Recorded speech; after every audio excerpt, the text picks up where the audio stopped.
Hello, good morning, good afternoon, good evening. I hope you're all doing well this fine Monday. I feel good. I've had so many naps over the weekend. The tiredness that I was feeling on Friday has all gone. So we're ready to face another week of the Karen Reid retrial. But in this live stream, I'm going back to Friday and the testimony of Matthew DeSogra. I thought he was very good, very clear, very calm. And Hank Brennan, well, I can't make this guy out, right? In the pre-trial hearings, when he was just obnoxious, I mean, really obnoxious, unnecessarily so, right? I know it's an adversarial system, okay? We know this. We know what trials are all about. But he's just obnoxious. And I thought, surely he's not going to behave that way in front of the jury. Because the jury are just going to think, this is a madman. This guy is tapped in some way. But no. What we've seen now, the defence case has started. And Hank's doing the cross-examining. And remember, he's got to be very good at cross-examination because he's a defence lawyer. Like, he's just acting as a special prosecutor in this case. His bread and butter is as a defence lawyer, and he's very well known for it, apparently. I thought he's going to be very good at cross-examination, but he's just obnoxious. So I don't know whether he's triggered, like he's just triggered by these numbers, or he's just obnoxious all the time. I guess time will tell. But he came across as being incredibly triggered and just rude, just downright rude. And discredited. I don't know whether he realised he was doing it. I don't know whether this guy is not as clever as people are making him out to be. But he's discredited the reports of his own witnesses by the cross-examination of Matthew DeSogra. It's crazy. I hope the jury are picking up what he's putting down because he's starting to sound very desperate, in my opinion. Very desperate. All right, I'm going to say a couple of hellos before we get going. Got some timestamps. We're going to go through DeSogra's testimony, little timestamp by little timestamp. I'm going to go all the way through. I'm going to end exactly where I need this trial to be. Because there's things that I've picked up that need to be, and I really hope are, really made crystal clear to the jury during the defence case. So that's what we're going to do. So I'm not going to talk about the voir dire right at the end. I'm going to pick that up probably tomorrow. Whenever it's relevant, I'll pick that up. But there was a voir dire of a person who was in the group text conversation with Proctor. So I think they're going to continue that today. It's to decide whether these people who were in the group text conversation can testify. So it appears that the defence want to call these witnesses maybe instead of Proctor. I don't know, but I guess it'll all come out in the wash. So we're concentrating on DeSogra today. Good morning, Teresa. Good morning, Lisa from sunny Central Florida. And Sarah from sunny Swansea in Wales. It's sunny here as well. It was very dull and it looked like rain this morning, but it's sunny now. Clouds have gone over. It's windy. So the clouds have gone over very fast, so it's sunny. Elle Flowers from England. Windy weather from, rainy Alberta. Oh, shame for you. It's sunny everywhere else. Hello, down under with love. Exactly.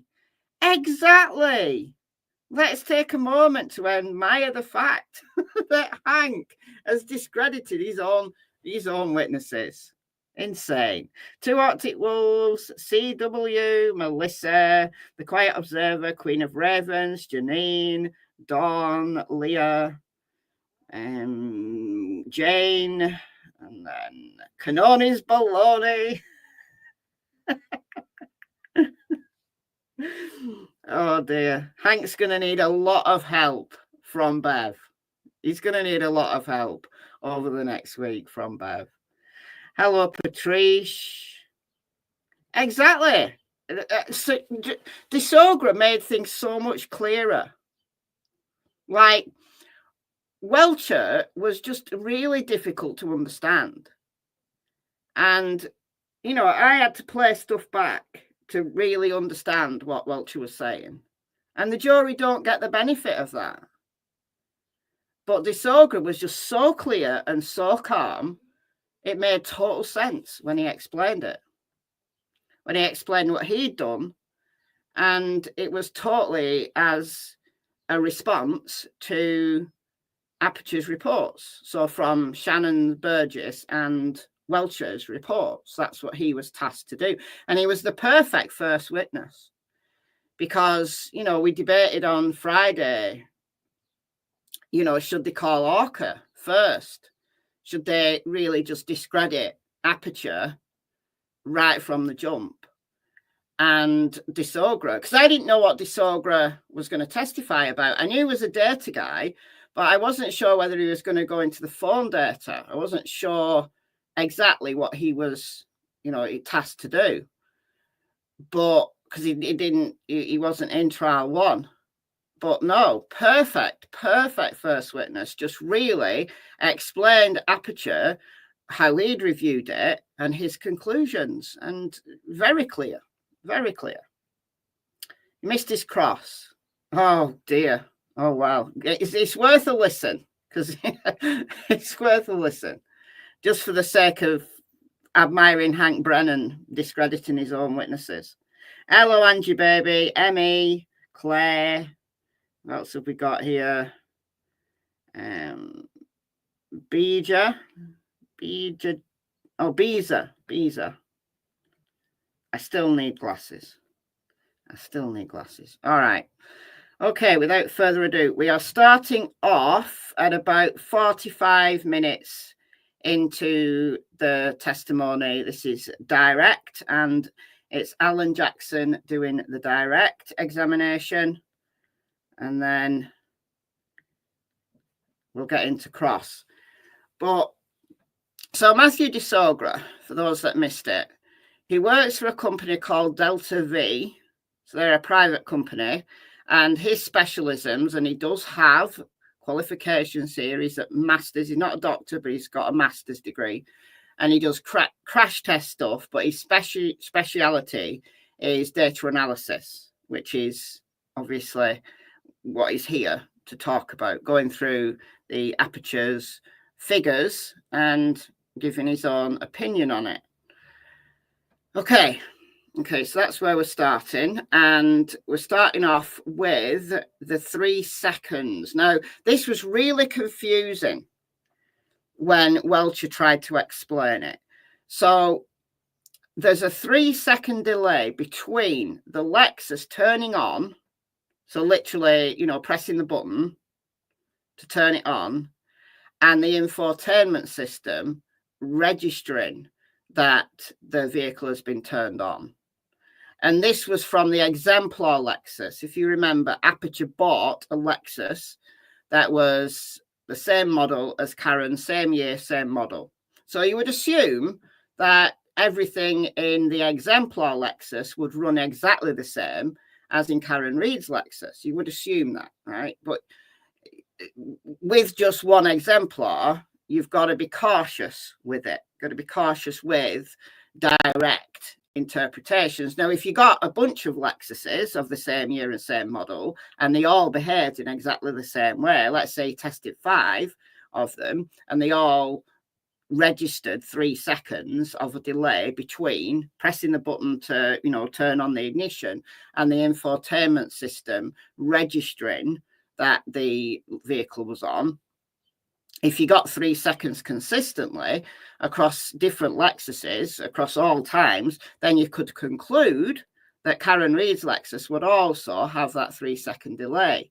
And because the timings that they were comparing with John O'Keefe's phone came from Karen's infotainment system, and because that timing began with a key cycle, so a turn on, you have to make sure that you've got exactly the right time from the infotainment system. So you've got to take into account that 3 seconds delay. And it wasn't clear whether Welcher had taken into account that 3 second delay. And he said he did, but I couldn't work out where in his calculations he'd actually accounted for it. But, you know, you had to just take his word for it. But what de Sogra is saying is that, yes, in the exemplar Lexus was a 3 second delay, which he took account of. He actually did the calculations twice. And this was really good because he did the calculations that Aperture had done, tested Aperture's calculations with the 3 second delay and without the 3 second delay. Not because he disbelieved Aperture, but because he rightly said he doesn't know whether Karen Reed's Lexus would behave in exactly the same way as the exemplar. So that's where we're starting. Okay. Of this make and model and year would have the exact same 3 second delay, or could that be different? It could be different. In their testing. They only tested one exemplar vehicle. So I think there was a solid foundation that the exemplar that was used exhibited this 3 second delay. It was a very close match in terms of part numbers and software versions to Ms. Reed's Lexus. But without any kind of testing of, let's say, a second vehicle, a second exemplar, we wouldn't know. We wouldn't have any basis to say it must be 3. We could test a second vehicle and it could be 5. So we say, well, there's a delay, but it varies vehicle to vehicle. They could have tested a second vehicle and found it's also 3. And then you start to build some confidence that maybe it is 3 across every vehicle. But with only testing one and not testing the subject vehicle, it is difficult to say with absolute certainty it would be 3 seconds. What is your opinion about? Okay, so just as I explained, all right. Best practices with regard to trying to create this gap for purposes of coming to an opinion or an analysis? So because we don't know whether or not this specifically would apply to Ms. Reed's vehicle, the best way to conduct that analysis would be to do the entire thing with the key switch adjustment at 3 seconds. Because if we're going to use a value, 3 is the most reasonable one because that's the one shown in testing. But we should also do the entire analysis without it in case we feel that that's the most appropriate. So in fact, that's what I do and will show is I ran the analysis both ways, with and without, to be as conservative as possible. Did your review of Mr. Burgess' report indicate that he ran the analysis both ways? He did not. Let's go to slide 7. So he said he ran the analysis, this is Welcher and Burgess, that they were going from the analysis with the 3 second delay. But I couldn't work out where in the calculation they'd taken into account. So there's that. What are we looking at here? This is an excerpt from Mr. Burgess's original report. His page 28 and his page, there's a screenshot also from his page 30 at the bottom. And this is where he states in that report that when they were doing the testing with the exemplar, they observed across 4 different key-on cycles this 3 second difference. So what I mean by that is they had a video camera in the car that had a timer on it. And so in the video, you can see the button pressed. So in their testing, for example, they pressed the button at 21:48:05, and that's sort of nailed down. When they went back and downloaded the data from the infotainment, the key-on was logged in the infotainment as 21:48:08. So there's the 3 seconds. That's where they're getting that from. And that's what he states highlighted in red there. It's a little hard to read, but it basically says the average across 4 runs was 3 seconds. The 3 second delay, was that actually in his report? This is the only point in the report it's mentioned. I guess what I'm asking, it was an artful question. The portion to the left, is that his report or your report? That is his report. Everything on the left-hand side of the slide comes from Mr. Burgess's report. So the 3 second delay was noted in his report? It was noted. Did he apply the 3 seconds in his analysis? He did not. Did he indicate in his report why he ignored that 3 second delay? He did not. Sustain us to that question. I'll rephrase it. Okay, that makes sense. That because I couldn't work out where this 3 second delay had been accounted for. And it appears, according to de Sogra, that they didn't. They said that there was a 3 second delay, but they didn't account for it. And given that every second counts in this analysis, then either that's a complete oversight or it was deliberately done for some reason. like some obfuscation going on. I don't know. But de Sogre did the calculations that Aperture had laid out with and without the 3-second delay. So I thought that was really good. Okay, we're going to move on now. We're going to move on quite a ways. And I'm just going to kind of show you this diagram. So if you remember from Aperture, they took the timings that they used to compare with John O'Keefe's phone from the key on cycle that began at the waterfall bar.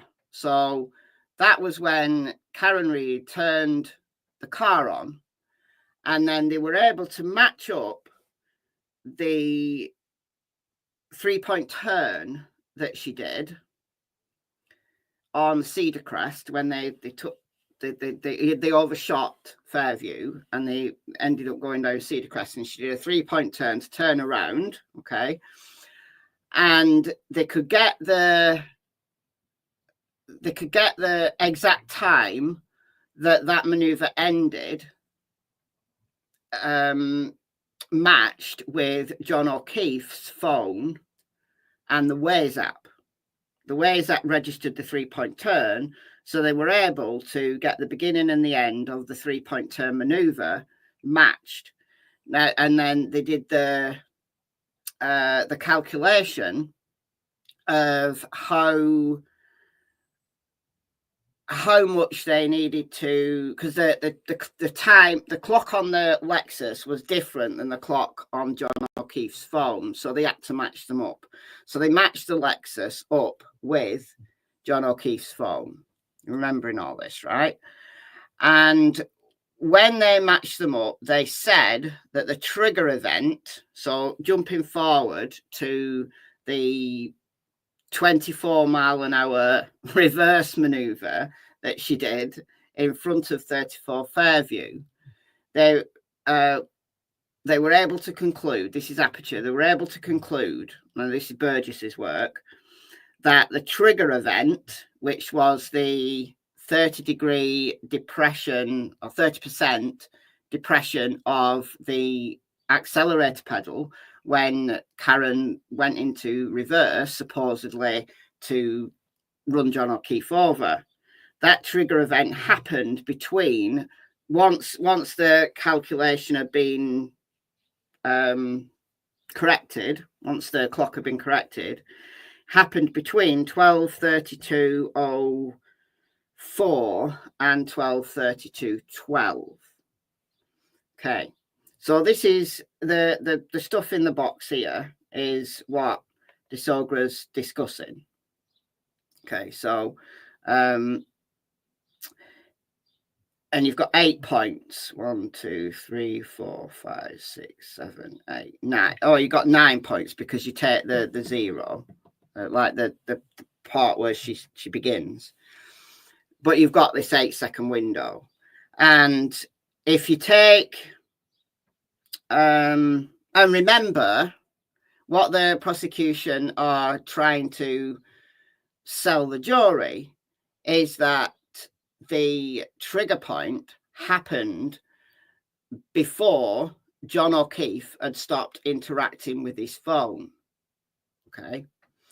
And therefore, she was in the process of this reverse maneuver when John O'Keefe interacted with his phone last, which was the lock, his manual lock of his phone at 12:32 and 9 seconds. So she starts this maneuver, John O'Keefe is interacting with his phone, and then his phone stops. And they're trying to say that that is when the collision happened. However, what the prosecution don't want to talk about, what Burgess and Welcher didn't want to talk about, was that John O'Keefe was still interacting with his phone at 12:32:16. Okay. Now, the argument that Brennan brought up was that also de Sogre as well as looking at the 3-point turn event and then the subsequent reverse maneuver, which supposedly is the collision point, and matching those up with John O'Keefe's phone, what they did originally, what Aperture did originally, before Burgess discovered this brand new way of doing it, was matching up calls that Karen had made to John O'Keefe's phone that were registered with their infotainment system.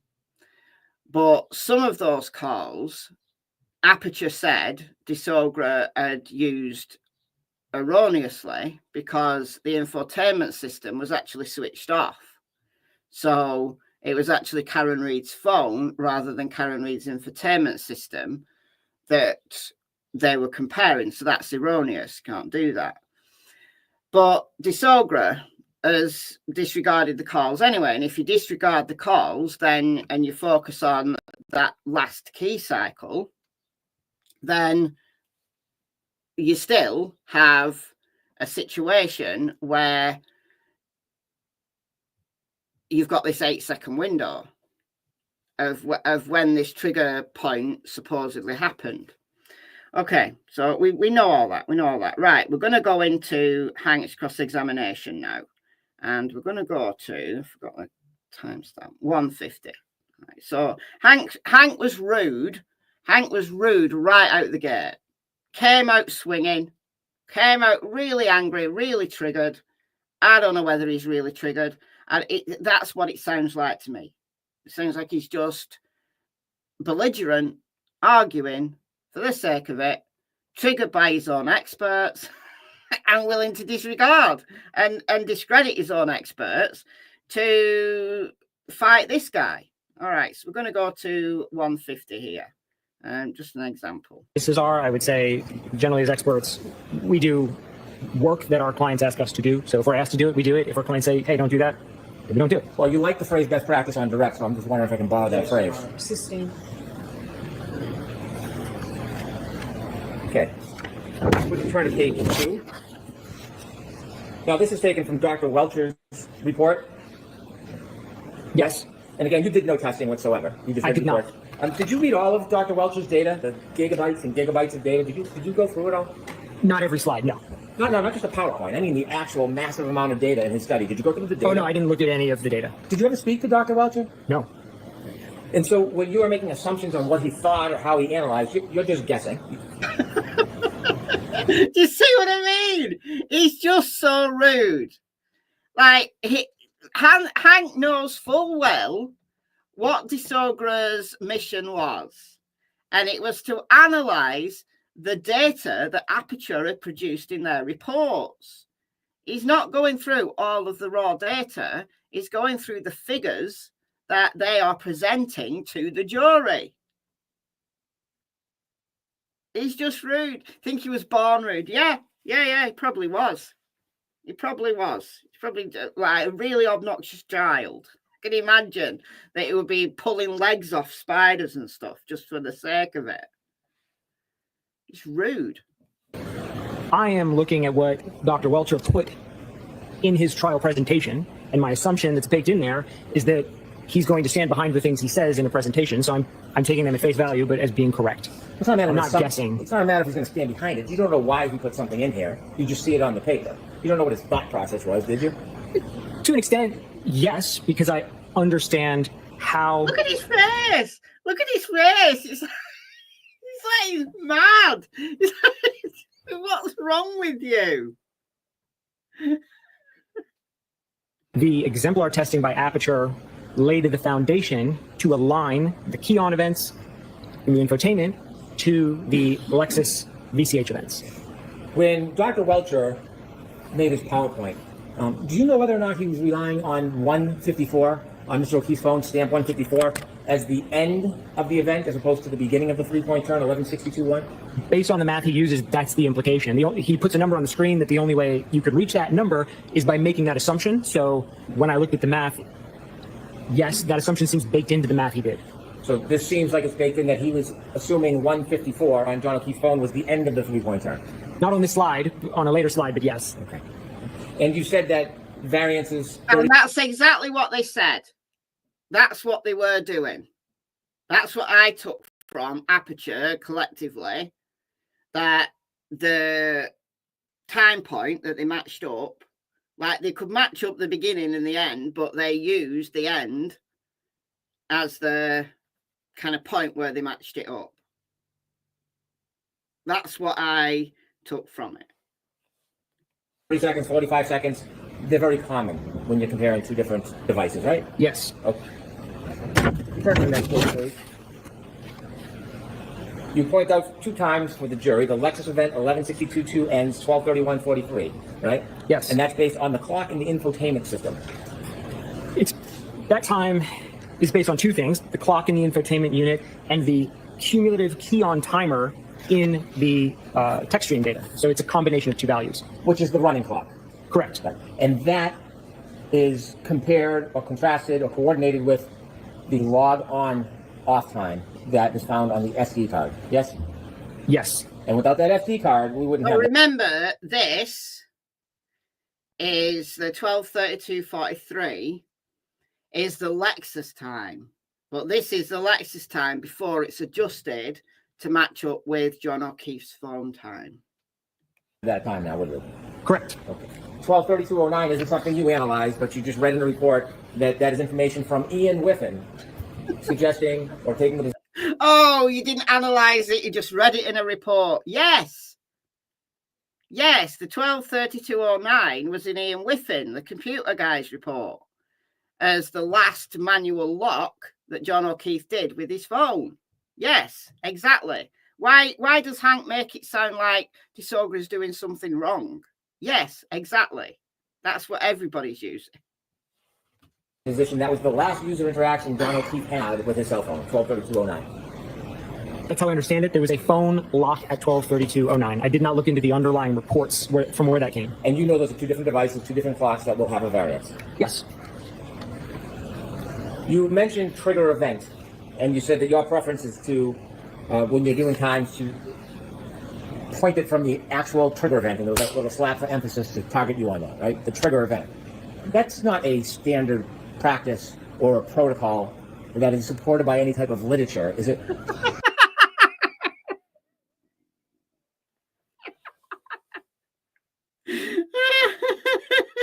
You use the trigger event, and that's not standard. Well, here is the perfect example of Hank trying to discredit his own witnesses, because all this guy de Sogra's doing is looking at Aperture's calculations and their data and testing it, making sure it's okay, making sure it's correct. So by trying to discredit de Sogra by saying this isn't standard, this isn't the standard way to do it, he's discredited his own witnesses because that's how they did it. It's insane. It's the methodology I teach, especially in the class I teach on the analysis of heavy vehicle data. We have the exact same problem with heavy vehicles. They all have clocks on them. And so in fact, I do a lot of clock adjustment on heavy vehicles relative to other sources. And the way I teach it, the way I'm not the only instructor, collectively, the way we all teach it is we generally start the analysis at the trigger, which is not to suggest you have to do that. It's not wrong to do it a different way, but that would be let's call it the default methodology. The default methodology, do you have any professional literature that says that is the best time to start the analysis? Not literature. I mean, that's sort of my opinion, because that introduces the least amount of variables. Once you start trying to align events off of subsequent times, you just introduce more addition, subtraction, or math you have to do. So it's easiest to do T0 and align everything from there. And that's exactly what Aperture did. So, Hank, what are you even talking about? What are you even talking about? Right, I'm going to jump forward about 5 minutes because there's some to-in and fro-in. Well, let's jump forward just a couple of minutes here. So this represents what you see, right? It looks familiar, like it's from one of his slides. And if I've seen it, I did not spend a lot of time digging into it. Does this look like the 10 seconds of data that would be captured from a triggering event in a text stream data? Yes. Can we see your sidebar? Let's go, if we could turn to page 6. So I don't know what the sidebar was about. However, I'm using the trial channel. So I'm not playing this from Court TV. I'm playing it from the trial channel, who's taking out all the sidebars and stuff. But anyway, here we go back to after the sidebar of Mr. DeSorga's amended PowerPoint presentation. And then he has to stress amended PowerPoint presentation, as if DeSorga did something wrong. The only reason why DeSorga had to amend his PowerPoint presentation is because Burgess came along mid-trial with new calculations. So everybody had to do the calculations again. Welcher had to. Welcher had to then rely on Burgess.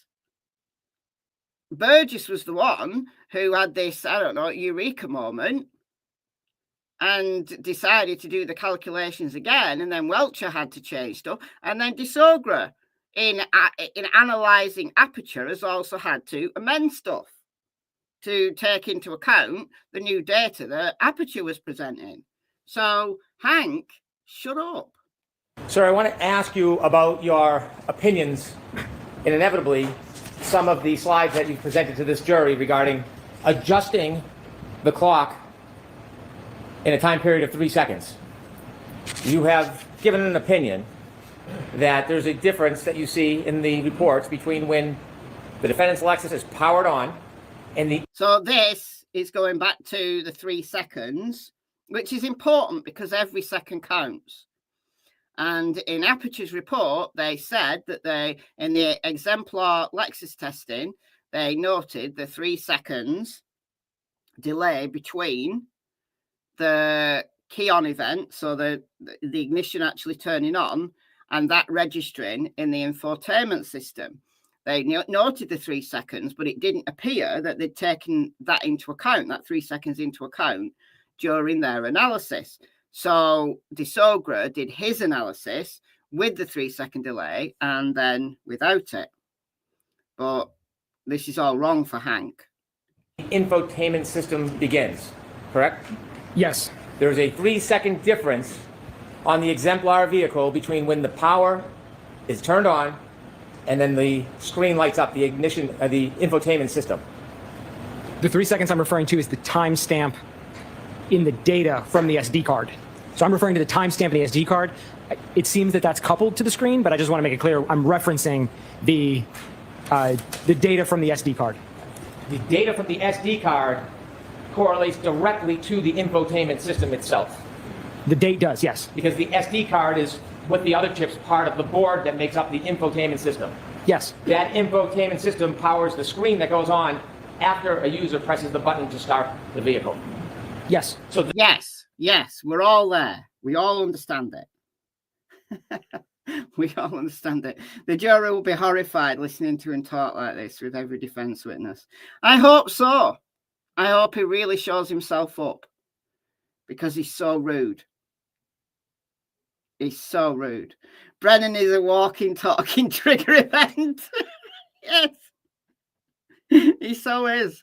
the time that the infotainment system is registering is when the infotainment system goes on, not the power on event. Correct. So that 3 seconds that was tested with the exemplar vehicle between pressing the button to turn the car on and the time the infotainment system turns on, the infotainment system clock does not accommodate that 3 seconds. Correct. So when we're talking about time on infotainment system, we're talking about after the 3 seconds when the screen comes on. Yes. Okay. Now you've made some slides and you've made some assumptions suggesting that that 3 seconds should be added to your analysis. And I want to ask you about your analysis. Well, that's what Aperture said, that 3 seconds needs to be accounted for. But it wasn't clear at all in the analysis that Burgess did and then Welcher used whether that 3 seconds had been applied or not. This is DeSorga's point. Analysis regarding the 3 seconds. If we could turn to page 7, please. If you could zoom in on the left side. Sir, you told us that you didn't do any testing or data vetting yourself. You simply relied on reading and reviewing Mr. Burgess's report and Mr. Welcher's report. Correct. And really, the information you're reviewing is Mr. Burgess's report. There's only a few references in Mr. Welcher's report where he cites Mr. Burgess's findings, correct? Most of it is from Mr. Burgess's reports. There's really nothing in any of Dr. Welcher's reports that you are considering that is not in Mr. Burgess's report. The .154 alignment methodology, I think exclusively is in Dr. Welcher's and is not present in Mr. Burgess's. Did you read both of Mr. Burgess's reports? Yes. You're not aware that Mr. Burgess talks about that timestamp in his reports?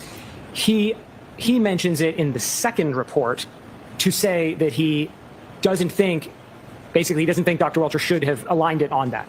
That is exactly not what he said. Where in the report, where in his report does he say that Dr. Welcher should not have relied on 154? Where does it say that in his report? I have it here. If you can give me the page, we will take a look at it. I don't know the page, and I'm paraphrasing. By no means am I conveying that as I'm directly quoting it, but I remember that as something I read in there. Well, I was careful in your affidavit not to paraphrase you, right? So when you just made that assumption or that suggestion characterizing Dr. Welcher's state of mind or thought process, is there anywhere in the report you can cite or show me where Dr. Welcher said that? No. Okay. When you read Mr. Burgess's report and you learned that he and others obtained an exemplar vehicle and did this testing, you have no other independent information to suggest that the power on, power off event and 3-second delay is inaccurate, do you? I just want to make sure I heard you. Did you say accurate or inaccurate? Inaccurate. I'm sorry, the fan's on. I'm trying to show. I know, that's the only reason I couldn't hear that. So can you state it one more time? I'll rephrase it. When you reviewed Mr. Burgess's report and reviewed the information about his exemplar testing regarding the 3-second difference between turning on the car and the infotainment system going on, you have no other information that you looked at or studied that changes that analysis, do you? No. Now, and he was so clear on direct that he didn't know whether Karen Reed's Lexus would have that same 3-second delay. And as only one exemplar Lexus was tested, like Aperture actually bought a Lexus of the same year, same model as Karen Reed's. So they only tested one.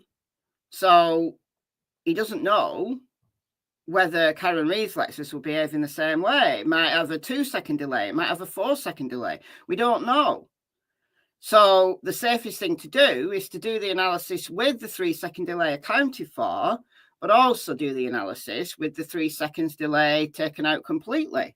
Karen Reed's car might, we don't know because it wasn't tested, might, press the ignition and the infotainment system comes on straight away and registers that event straight away. It's unlikely it will.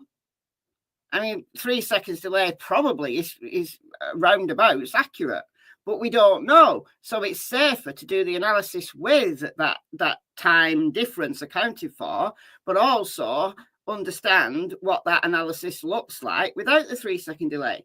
I don't know why Hank is labouring this point that his own witnesses report says, but then doesn't seem to have accounted for anyway.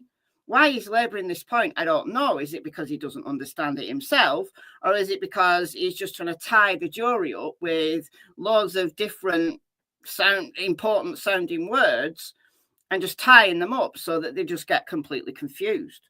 I don't know. I just don't know. When you are suggesting, could we shrink that and zoom on the right side, please? When you are suggesting that 3 seconds should be added to the time because of that 3-second gap, do you think maybe you made a mistake in considering it that way? No. Oh. The time that you're adding 3 seconds. No, because that's what Aperture said. Seconds to is the infotainment time, the infotainment clock, correct? Yes. The infotainment clock begins when the infotainment system goes on. We just spoke about that, correct? Right. Which is 3 seconds after the power on event. Correct. So you're essentially double dipping. You're adding 3 seconds that has already been separated because it isn't reflected on the infotainment system. Isn't that true? That's incorrect. You believe that 3 seconds between the power on and the infotainment system going on should be accommodated extra on top of it. Yes. Yes, exactly. Let's say, for example, let's say, for example, right? Let's say, for example, you press the ignition on at 12 o'clock, exactly 12 o'clock. So 12 o'clock midnight, which would be 0000. Right? The infotainment system would turn on. That would turn on 3 seconds later. But the time it logged would be the time that the ignition came on at, which would be 0000. So, but if you're then taking the infotainment system times, you have to, and if you're doing it like comparing everything from that key on event, you have got to take into account the initial 3 second delay. You've got to, because then when the infotainment system starts logging stuff, once it's turned on, those times will just be infotainment system times. So if you're comparing infotainment system times as, say, I don't know, whatever, a 3 second, like a, I don't know, 3-point turn or something, you have to always take it back to 0000.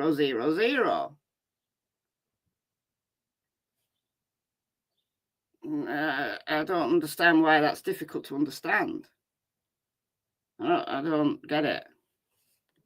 It's not that it's extra. It's because when we're talking about times here, we're pulling a time from the infotainment and we're marrying that with a key on timer from the vehicle control history. Those are separate systems.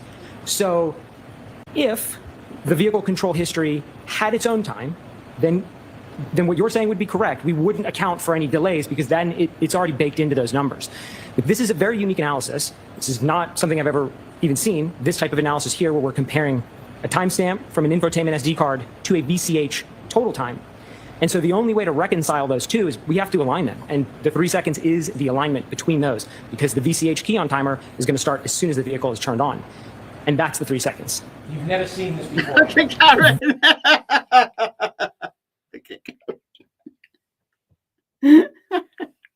I've never seen the approach taken here in this analysis by Aperture. That's what I meant by this. I'll clarify. I have not seen a timestamp from a key on event in a Lexus infotainment used in addition to the key on timer from that same Lexus.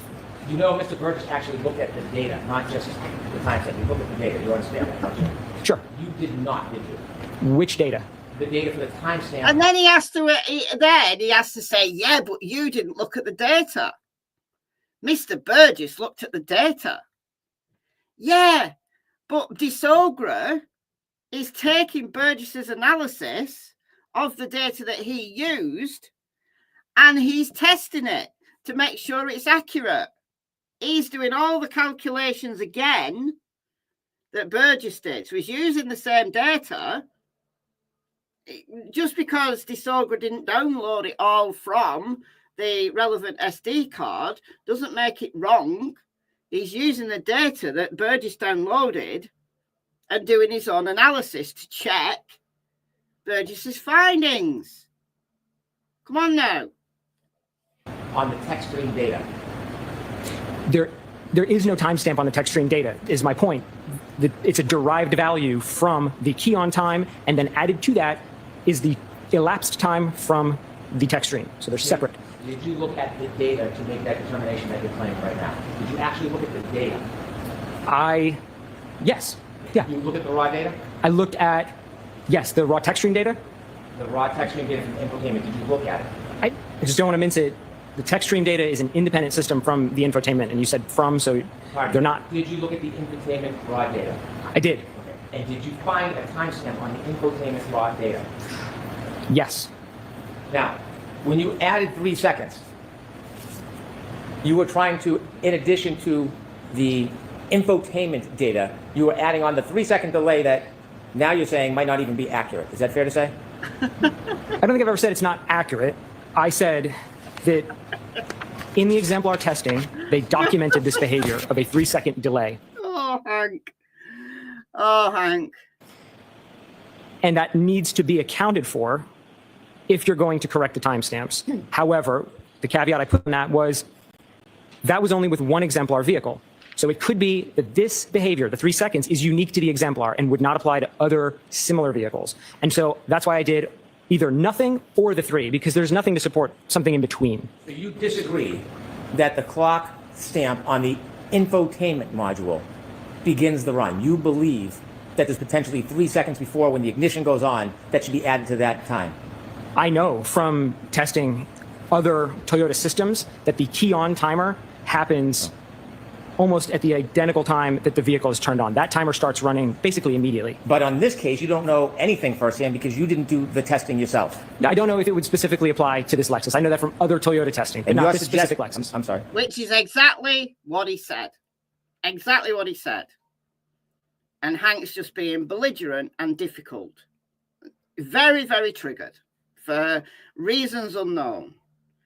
All right, we're going to jump us forward now to close to the end. So we've got lots of discussions about this, how accurate it is. Hank attacks him for using these calls in his tables.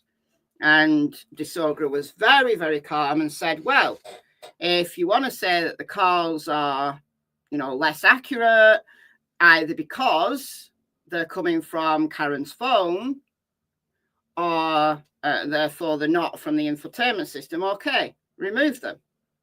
Okay, remove them. If you want to get rid of all the calls as, potential time points to match up because they're further away from the actual event, great, remove all of them. And just focus on the key cycle that started at the waterfall, they were able to match up with the 3-point turn, and therefore they were able to then work out what time the reverse event happened. Just use those then. And what we find is that depending on when that trigger event was in that 8-second window will determine whether or not Karen could have hit John or not. Okay. So lots of discussion on that, but we're going to take us all the way to here. Together. And this is the redirect by Alan Jackson. Of a span of time between the 1162-2 text stream event.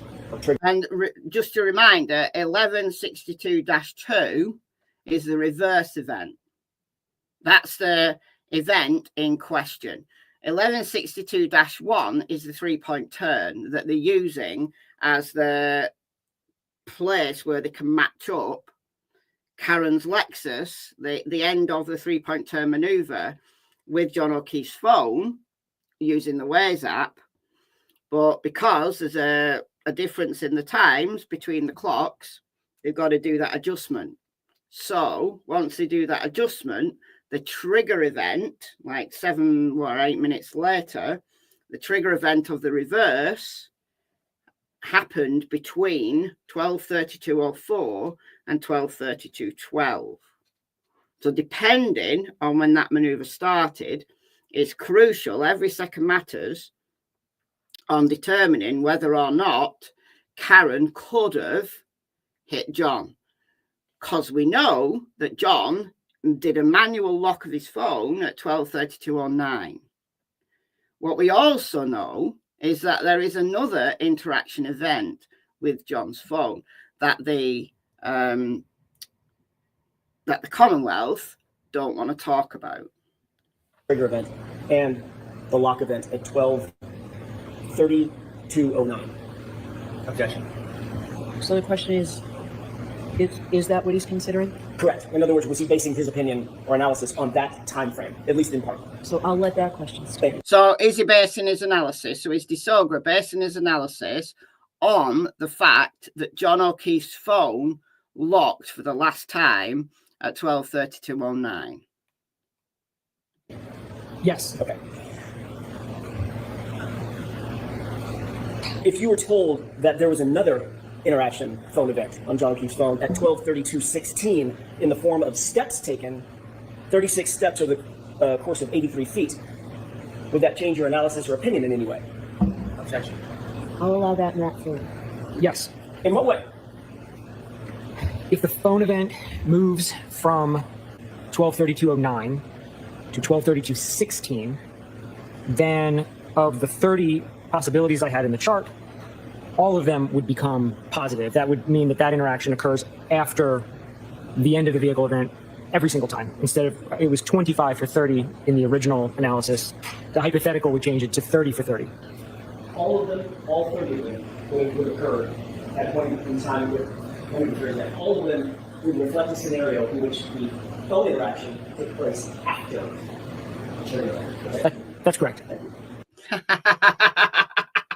You see, what the Commonwealth want the jury to believe is that the 36 steps that John's phone took between 12:31:56 and 12:32:16 is not classed as interaction.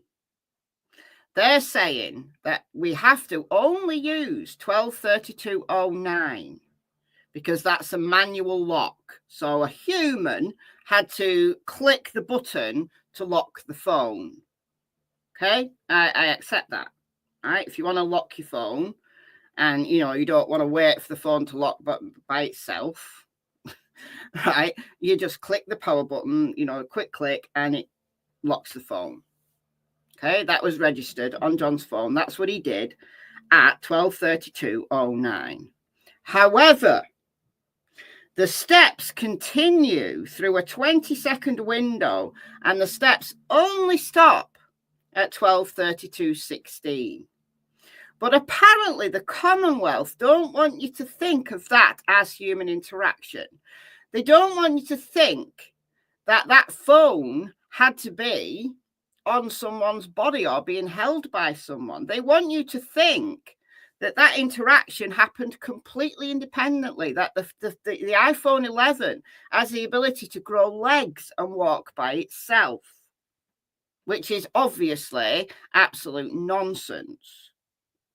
And it has to be a human event, doesn't it? Because the phone isn't going to move on its own. Someone had to be walking with that phone. And if it wasn't John O'Keefe walking with the phone, then who was it? So the Commonwealth don't want to go there. Don't want to go there. Now, hopefully, this is the thing. Hopefully, this is hammered home to the jury. Because if John's phone only stopped walking at 12:32:16, there is no way, based on the Commonwealth's own experts' data, that Karen could have hit John. There's no way. There's no way. And I'll show you for why with a map in a minute. Just want to play you one more timestamp from Hank, because he thinks he's hit the jackpot in his recross. Okay, it's right at the end. Hold on, where is it? It's right at the end.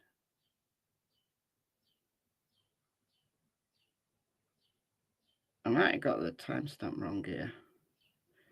It seems to end, like my timestamp is 333, and 333 isn't on here, so I don't even know. But I'll see if I can find it. When you're making your conclusions that something's with or without, you're simply talking about the time of the 10 seconds of data. Yes? Yeah, everything that I've done has been referencing the end of event 1162-2, which is exactly how it's been referenced in all of the other reports. That 10-second window. Yes?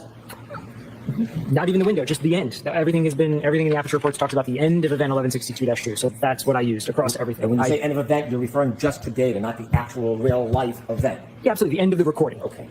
And so After that window, 12:32:04 to 12:32:12, you were asked a question about what might have happened 4 seconds later, 12:32:16. Remember you were asked about that? Yes. Did you know at 12:32:16 that John O'Keefe's cell phone moved for the last time? Did you know that? No. And between 12:32. Wait for this. This is classic. This is classic Hank Brennan. This is Hank Brennan clutching at straws. This is Hank Brennan either being really, really stupid or assuming that the jury and the public are really, really stupid. And it's the equivalent of saying that the grass stains that were on the back, on the arse of John O'Keefe's jeans, was caused by him falling. Okay, that's what he said. That's what Hank Brennan said. That those grass stains were caused by Hank Brennan falling. I wish he did. I wish it had been Hank Brennan falling. Good God. By John O'Keefe falling. So basically breaking the fall with his ass, which would have broken his fall, and then he wouldn't have had a fractured skull. He probably would have broken spine bones, but he wouldn't have had a fractured skull because the fall, the impact of the fall would have been taken on his ass, not his head. But anyway, this is classic Hank Brennan. 12, which is in the 10-second window, and 12:32:16. Do you know what John O'Keefe was doing in that 4-second period? No. Do you know if he was walking? No. Do you know if he was crawling? No. Do you know if he was falling? No. You don't know.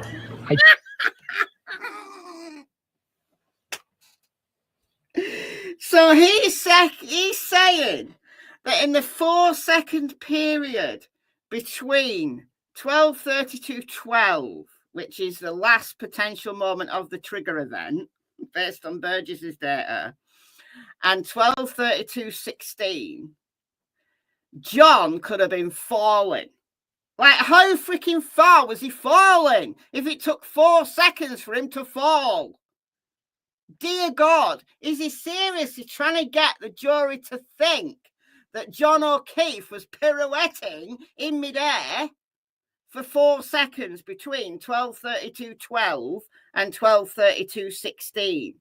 Is that what he's seriously getting the jury to think happened? So he's pirouetting for 4 seconds, and that's accruing as steps on John's phone. Falling in slow-mo on all accruing as steps. Now, if he was crawling for 4 seconds, would that count as steps? I don't know the answer to that. It would depend on where the phone was. I think maybe if the phone was in his pocket, on his hip, and he was crawling, it may register as steps. It may do. I don't know the answer to that. But it certainly would not be falling. It certainly would not be falling. That's insane. That's insane. Anyway, that's how Hank ended. So that's how the day ended for the jury. Right? Jury was sent home after this, and then it was the voir dire of Proctor's long-term friend. So we may talk about that tomorrow. All right. Last thing I want to show you. If you're in my members live, when was that? Saturday. Then I showed you this, but I'm going to show you guys because you may not have been in the members live. Obviously not on this channel because there's no memberships on this channel, but on Michelle After Dark, did a members live on Saturday. So if you're a member, then you can go and watch the replay. But if you're not a member, then you can't. So I'm just going to show you this again. All right. Okay. All right. Okay. I got ChatGPT to help me with this analysis. So, all right. Okay. I'll just get my chat GPT up as well, because I want to make sure I get it right. Yeah. Okay. All right. Okay. So let's assume that Karen Reid did hit John O'Keefe. Let's start off with that assumption. Let's go to that assumption. We don't know exactly where the collision would have happened. I think, though, it would have been somewhere around where the shoe was found. Maybe a little bit before, a bit of forward momentum maybe.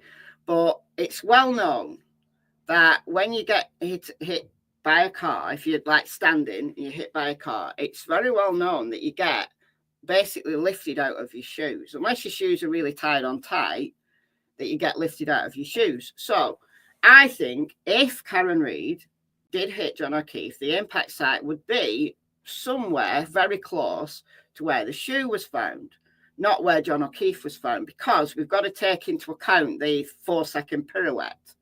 Okay. And with the forward momentum, John will be forward of the actual impact site. So I'm taking impact site from the shoe. Okay. Now, we also know that John O'Keefe, his phone walked for 20 seconds, covering a distance of 83.5 feet. Right? We know this. Commonwealth doesn't want us to know, but this is Ian Whiffin's testimony. Commonwealth doesn't want us to remember it, but Ian Whiffin, all of these figures are from the Commonwealth's own witnesses. So let's say, for example, we've got to take that 20 seconds into account, the 83.5 feet. So Karen moves forward. For some reason, they end up outside of 32 Fairview. They have to end up outside of 32 rather than 34. God knows how. I mean, it's insane, but let's go with the Commonwealth's own testimony here. So let's imagine that John walked for 20 seconds and then got hit. Because let's do this measure. So let's reverse engineer that 83.5 feet would mean about there. That's actually 84.4 feet, but I'm going to do it again. 83.5 feet from the shoe. Okay. That's 83. That'll do. That'll do. Okay. So John would have had to get out of the car here and started walking at 12:31 and 56 seconds. Okay. So John is walking now in this direction. And at 12:32:12, which is when the trigger event happens, okay, Karen's somewhere along here. John's still walking till 12:32:16.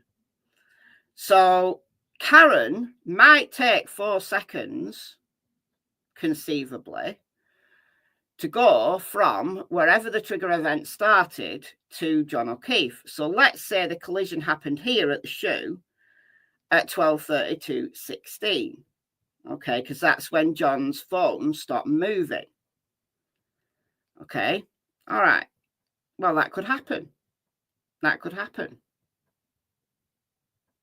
There you go. We've solved it. Except we haven't solved it because we've also got to take something else into account. And the other thing we've got to take into account is Brian Higgins's Jeep, his Jeep Wrangler with the plough. The jury don't know this yet, do they? Or do they? Did Buchanan talk about it? But in trial 1, Brian Higgins told us that he parked his Jeep on the road. Parked his Jeep on the road. And he made sure that he didn't preclude anybody coming in the driveway. So the arse end of his Jeep was aligned with the mailbox, which is here. Now, a Jeep Wrangler is about 15 feet long. Now, I've put this pin. I think this pin needs to move a little bit. This pin is only 10 feet, so we've got a little bit of extra. But we'll go from this pin, right? Go from this pin, and also we've got the plow on it as well, so that's going to add another little bit of distance. Okay, so we've got to measure the distance between this and this, because also what came out in Aperture's reports is that the 24-mile-an-hour reverse didn't end. I mean, it ended in the data because it only measures 5 seconds after the trigger began. But it went on for another second after the 24 miles an hour, and there was no braking. And she was still going at 23 point something miles an hour when the trigger event data recording ended, and there was no braking event. So even if Karen braked here, even if Karen did brake here, we know that she didn't. We know she carried on. Right, we're assuming that the collision's here, right? And she carried on for at least another second without braking. So that's going to take her a few more feet in this direction. She didn't change direction. She didn't brake. She carried on going at around 23.6, I think it was, miles an hour. Let's call it 23. I'm being conservative. But let's imagine she braked here.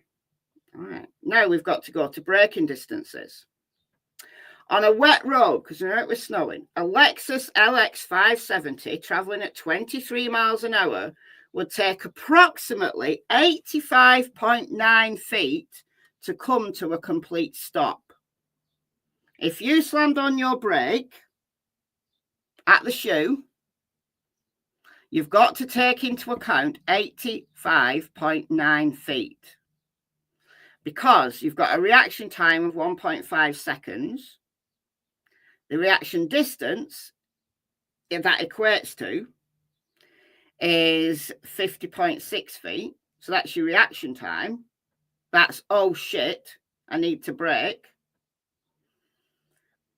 And bearing in mind also that Karen was drunk and she's going in reverse. Braking distance. So as you slam on the brake, how far will you travel? How far will you travel on a wet road once that brake has been applied? And according to ChatGPT, that will be a further 35.3 feet. Put the two together, reaction distance and braking distance, the total distance is 85.9 feet. These are just reasonable estimates for an alert driver on wet pavement, on wet roads. We've also got to take into account braking performance. We don't know anything about Karen Reid's brakes. These are just averages. Okay, but I think these are sensible averages. So 85.9 feet. Karen needs 85.9 feet of clear road, even if she started to brake at the shoe. We know she didn't, but from this example, let's assume she did. So how far away is the shoe from Brian Higgins's Jeep Wrangler? Well.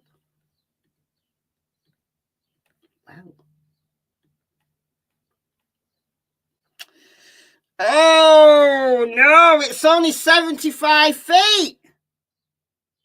It's only 75 feet. No. And that's taking into account that that is not the, it would be another 5 feet at least. All right, so if I move the pin another 5 feet from here, So move it 5 feet. Okay. And then measure it to the shoe. Wow. Oh, no. I've got 77 feet now. But that would be 72 feet. Oh, no. So Karen would have had to do a mega swerve to avoid. So she would have braked at the shoe. So she's going to slam into Higgins's car. So she'd have to do a mega swerve. So she'd either have to mega swerve onto the lawn or mega swerve into the road. Could she have done? Yeah, sure. But on a wet road, like, wouldn't have that made some kind of screechy noise? Would there have been some noise there? Brakes screeching. There'd be evidence in the snow. You know, all this snow that's supposedly fallen. And remember, Karen's drunk. Potentially got a blood alcohol level of 0.2. Potentially. Make it make sense. Make it make sense. Did Ryan Nagel see the Jeep there when he pulled up? I don't think he said. I don't think he said he saw it. But Brian Higgins said he was parked there. Brian Higgins said he was parked there. He said his back end was aligned with the mailbox so that it didn't block the drive. And he was facing this way. So his front end would be somewhere here. There's no way that Karen had enough distance not to hit Higgins's car. And even if she slammed on here, right, and then did a massive swerve, surely that would make a noise. It would leave something on the road. Or else she'd have had a collision with Higgins's plough on the front of his Jeep. Make it make sense. Make it make sense. Now, I know that Alan Jackson has mentioned Higgins's car already. He's dropped that in to conversation already. So I think they're aware that Higgins, his car's right there, his Jeep's right there. I hope they call Higgins. I think they'll have to call Higgins to get this in. I think they'll have to. But if they lay it all out like this, the jury surely cannot conclude that a collision happened. And therefore, they have to find Karen Reid not guilty. They have to. But there you go. There you go. All right. All right. So we've got an hour before day, I don't know what even day it is. Is it day 25 or day 26? Kind of lost count. But we've got an hour. I think it's going to start with Mauve Wadia, because there's another person that they didn't get round to because Bev has to finish at like 4. She can't stay late. So there was another person who'd waited all day to be Wadia'd. And then she got sent home and told to come back Monday. So I think Vodia's going to continue. I assume at the beginning. I assume they're going to do it right at the beginning. So it's going to be all about Proctor. And then I'm going to see who they're going to call next. Are they going to call those two, given that they're already here? Like the 2 Proctor witnesses? I don't know. Maybe they're going to call them next. That's if Bev allows them to be called. Hank doesn't want those witnesses to be called. He wants them to call Proctor. It was wine o'clock, it was, especially on a Friday. Yeah, it was wine o'clock. He wants them to call Proctor. They may have good reason not to call him. I can't see why they wouldn't call him, but clearly, if they want these witnesses to be called instead, they have a reason for that. But I do think they have to call Higgins, and I think they have to call either Brian Albert or Nicole Albert, because they need to get in that Chloe was downstairs and let out of the back into the backyard. They have to get that in. And I don't think anybody else can testify to that. I think they have to call Brian Higgins, because he's the one that let Chloe out in the backyard and then somehow escorted her through the party, and then she went back upstairs. Lucky was also in court on Friday. Really? Really? Okay. Lucky, of course, is the plough driver. So they're going to be calling Lucky because he said there was nobody in the snow on the lawn at 2:30 when he went by in the snowplow. So let's see. Let's see. And then we're going to be into, I would imagine, if Lucky's in the courtroom, then they may call him today as well. Because Disogra took pretty much all day. So maybe they didn't realise that he'd take quite so long. Yeah, he'd drive anybody to drink. Listening to Hank. He'd drive anybody to drink. Yeah, exactly. Exactly. All right. All right. Thank you all for joining me.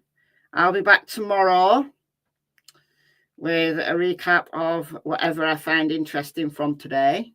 I recap using this stuff I find interesting.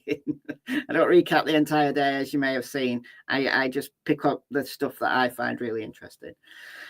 Okay, so I shall see you tomorrow. There will be a video about to be released. It's been uploaded. I just need to click OK to publish it.